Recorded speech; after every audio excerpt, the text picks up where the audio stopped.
9 orang. Oh, masih banyak ya? Belum.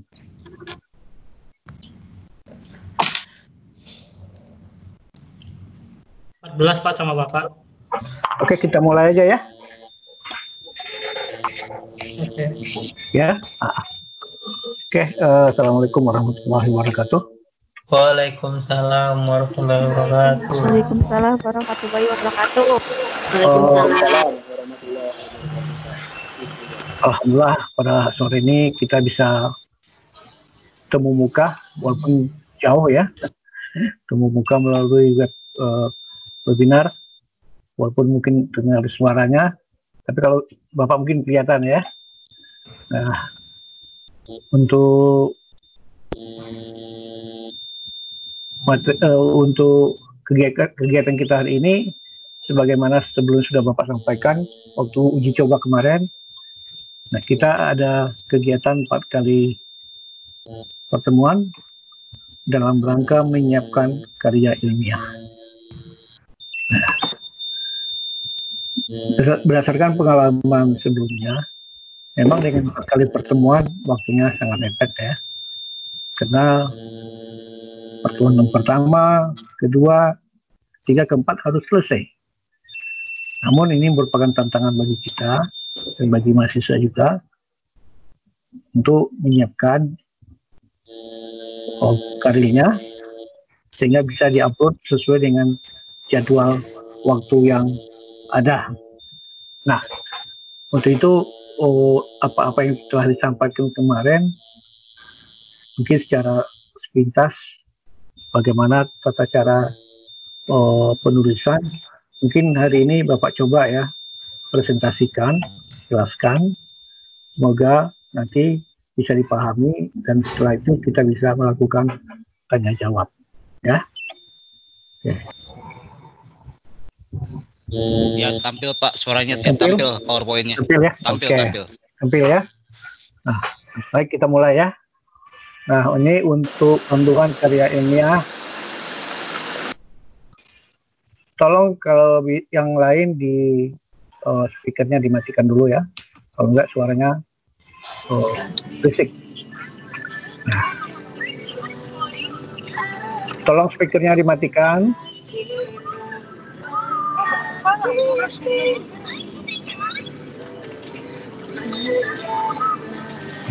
Farati Aditya.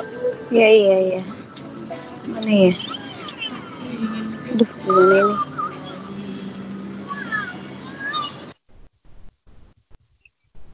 Oke. Baik.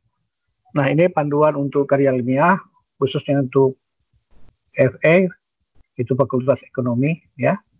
Nah, pertama untuk ketentuan publikasi karya di jurnal online UT. Nah, pertama kita harus karya asli, maksudnya karya ini memang buatan sendiri, baik artikelnya dan bukan plagiat, serta belum pernah diterbitkan oleh media lain.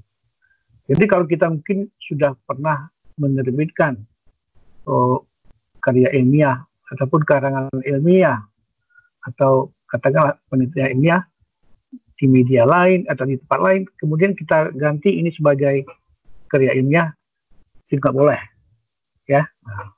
Nah, kemudian artikel ditulis dengan bahasa Indonesia dengan spesifikasi pertama ukuran kertas, untuk softwarenya bisa melalui manuskrip direkam dalam bentuk doc atau doc atau RTF atau ODT. Nah, pertama untuk karya ini ada yang disebut abstrak.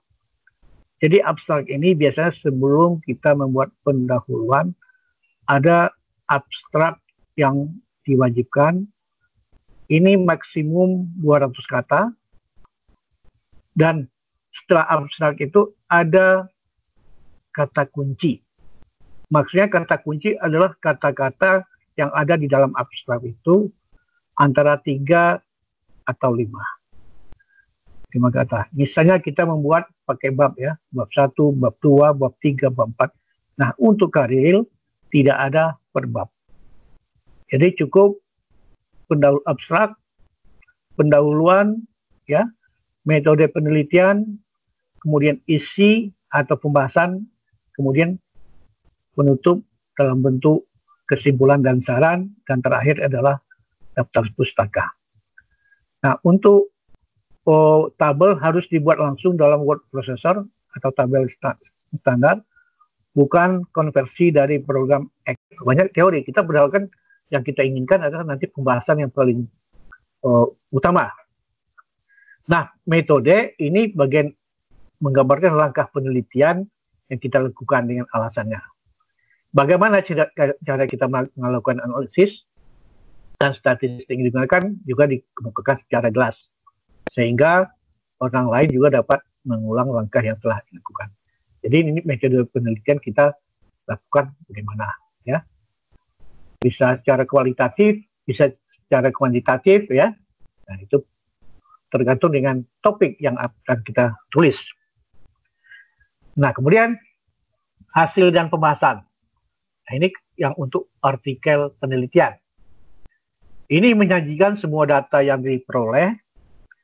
Kemudian data tersebut harus disajikan dengan jujur, jadi tanpa menambah, ya, mengurangi. Teliti dan cermat, tidak menyimpang dari judul makalah. Nah, makanya kadang-kadang ada yang judulnya berbeda dengan apa yang dia bahas. Jadi tidak nyambung, ya. Maka sebenarnya judul, pendahuluan, dan pembahasan harus menyatu. Maksudnya tidak keluar dari apa yang kita tulis. Nah, kalau di judul yang berbeda, pendahuluan berbeda, pembahasan beda, ya berarti bukan karya ilmiah. Nah, kemudian setiap hasil dikemukakan, dibahas, dianalisa, dan dibandingkan dengan pustaka. Maka kita akan membandingkan dengan teori-teori yang ada. Ya. Nah, misalnya kita contoh satu judul, ya. Peranan ataupun strategi pemasaran terhadap produk A. Nah, di teori kan ada marketing mix, ya, ada 4. Nah, kita bandingkan terhadap produk A itu teorinya digunakan keempatnya atau ada dia menggunakan tambahan-tambahan dari 4. Kita bandingkan. Ternyata PT itu membuat produknya cukup hanya menggunakan 2 teori. Mungkin price atau promotion. Nah, maka kita bandingkan bahwa dengan 2 gunakan teori, perusahaan tadi sudah sukses dalam mempromosikan ataupun memasarkan produknya. Nah, contoh. Nah, kemudian pembahasan untuk artikel bukan hasil penelitian, berarti yang ide dan gagasan. Nah, ini merupakan bagian pokok utama dari tulisan, bisa terdiri dari beberapa subbab, boleh dibuat subbabnya sesuai kebutuhan. Kemudian setiap uraian yang dikemukakan harus didukung analisa dan pembahasan. Jadi dukungannya dalam analisis dan pembahasan sama dengan yang untuk hasil dan pembahasan yang berdasarkan artikel hasil penelitian. Nah, kemudian penutup. Bagian ini merupakan kesimpulan dan saran, ya.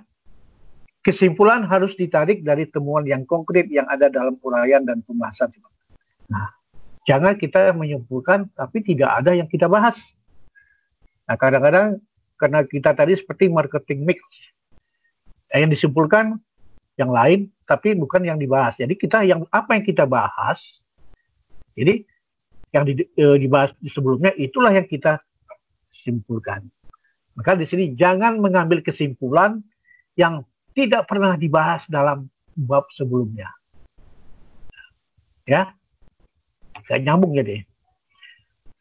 Kemudian jangan menyimpulkan sesuatu dari data yang kurang lengkap. Ini juga yang kita menyimpulkan data ternyata belum lengkap. Bahkan dari data yang tidak ada sama sekali. Nah, kemudian setelah kesimpulan ada saran. Jadi Anda bisa menambahkan saran terhadap temuan-temuan yang dibahas tadi. Tentu saran ini saran untuk membangun, mungkin ada saran ide baru yang timbul dari pembahasan, ataupun saran-saran untuk perbaikan ke depan terhadap objek yang kita teliti. Nah, daftar pustaka.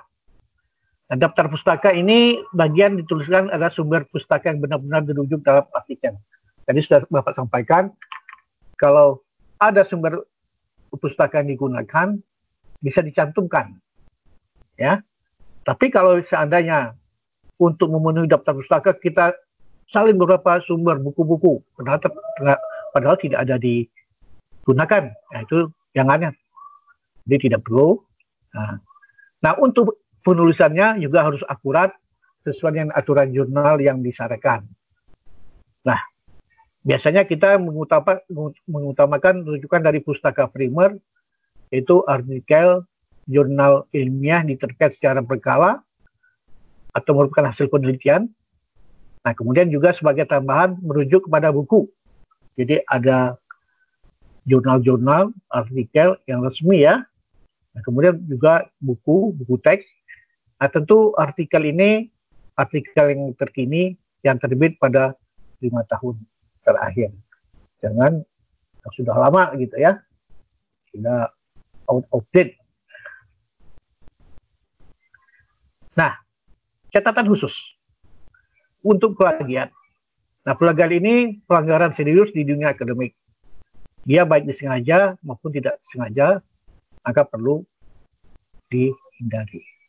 Nah, ini dinyatakan oleh Permendiknas nomor 17 tahun 2010 ayat 1 ayat 1 pasal 1 ayat 1 tentang tidak bolehnya melakukan plagiat atau menconteknya orang yang sudah ada. Nah,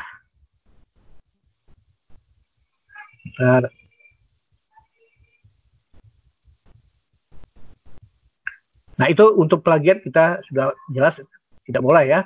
Nah, untuk misalnya pernyataan ya. Misalnya kita membuat suatu tulisan. Bisa ada fakta, data atau pendapat. Ya. Nah, kalau itu memang fakta, kita tidak perlu melakukan referensi. Misalnya Indonesia merupakan negara kepulauan. Wah, kita cari siapa yang mengarangnya. Oh, nggak perlu, gitu kan?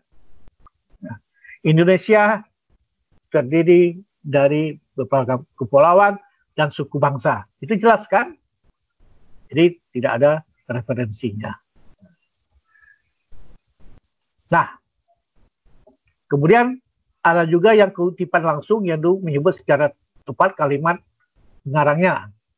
Nah, ini biasanya kita akan tulis, misalnya menurut Dix and Carey tahun 2009, nah, biasa dia mengatakan perhaps the most critical event in the instructional bla bla bla. Nah, itu boleh kita cantumkan, tapi kita sudah mencantumkan siapa yang mengatakan itu, yaitu Dick and Carey. Nah, gunakan kutipan langsung seminimal mungkin. Jadi jangan terlalu panjang kutipannya ya. Nah, jika Anda mengambil ide dari sumber lain, sedangkan kalimat yang Anda kemudian adalah kalimat asli, maka cukup disebut sumbernya tanpa tanda petik. Contohnya, Skinner menyebutkan bahwa bla bla bla atau sekian ya. Dalam kurung Skinner 1945. Jadi ada ide sumber lain kemudian mengubahkan kalimat Anda sendiri. Jadi seolah kita merangkum, menerjemahkan menurut Skinner ya. Nah, kemudian juga dilarang menulis karya ilmiah merupakan gabungan dari karya orang lain. Dengan merubah sedikit kalimat, kata sambung ya. Walaupun referensi telah disebut dan benar, tapi karya itu bukan milik Anda. Nah, mungkin ada, wah, untuk mudahnya saya lihat aja karya senior-senior yang sudah ada. Kalau kita melihat boleh ya, kita membaca, mempelajari, tapi kita jangan mengambil karya itu sebagai karya kita yang baru. Nah, Tapi dari judulnya kita mengilhami kita untuk mendapat judul baru itu lebih bagus. Jadi Bapak sarankan dari awal juga coba download dari yang seniornya, nah, tapi baca, nah, baru ajukan judul. Nah, kemudian dilarang mengumpulkan atau menggugah makalah yang sama yang telah Anda kumpulkan untuk tugas atau publikasi lain. Ini juga, ya. Nah, kemudian dilarang membeli, meminjam atau menggunakan makalah, artikel, skripsi, tesis, atau disertasi karya online untuk dijadikan sebagai karya Anda. Ini kembali sama dengan plagiator. Nah, kemudian hindari meminjamkan karya yang telah Anda tulis kepada teman lain apapun alasan sebelum dipublikasikan melalui jurnal online putih. Nah, ini penulis tata cara penulisan daftar pustaka, ya. Nah, misalnya kita lihat yang Indonesia, nama orang duluan, Darmayanti T, tahun 2001. Nah, kemudian self-directed learning readiness skill. Nah, ini inti apanya? Adaptasi instrumen penelitian belajar mandiri.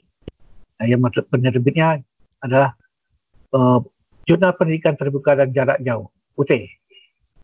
Nah, begitu juga untuk yang asing, namanya dulu, misalnya Harris, PNL, and Kavanaugh, Young Children's Understanding of Pretense, Monographs of Society for Research in Child Development, 58, nah, serial sekian. Nah, maka di sini jelas kalau untuk menulis daftar pustaka, nama orang yang dulu, ya, dan kalau dia untuk pribadi.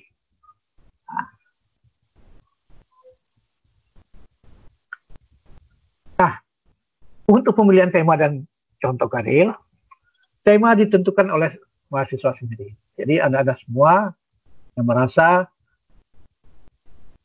tune in dengan judulnya. Jangan kita judul terlalu wah, tapi ternyata itu judul wah bagus banget, perekonomian Indonesia dari masa ke masa, ini tantangan, tapi ternyata untuk mencari datanya sulit sekali, ya. Nah, jadi makanya carilah yang sesuai dengan kemampuan kita mendapatkan data-data. Mungkin di tempat pekerjaan, ya, atau ada keluarga yang bisa menjadikan objeknya, nah itu lebih bagus lagi. Nah, maka pemilihan tema disesuaikan dengan materi dan program studi masing-masing. Nah, ini contohnya mahasiswa bisa mengangkat kasus-kasus yang terjadi. Nah, mungkin program studi, contohnya pencemaran lingkungan, perkembangan penduduk, pemanasan global, dan lain-lain. Nah, ini tentu yang sesuai dengan jurusan. Kalau Anda manajemen, jangan pula ambil nanti masalah yang hubungan dengan yang bukan manajemen. Ini hanya contoh, ya. Nah, mungkin manajemen ini cocoknya usaha kecil menengah, peningkatan kualitas SDM, ya, kemiskinan, pengangguran, dan banyak juga tentang manajemen yang lain. Nah, untuk itu, untuk contoh karya ilmiah, kalau nggak salah dapat dilihat di website Universitas Terbuka. Nah, itu yang dapat Bapak jelaskan. Silakan kalau ada yang ingin komentar atau ingin bertanya, silakan.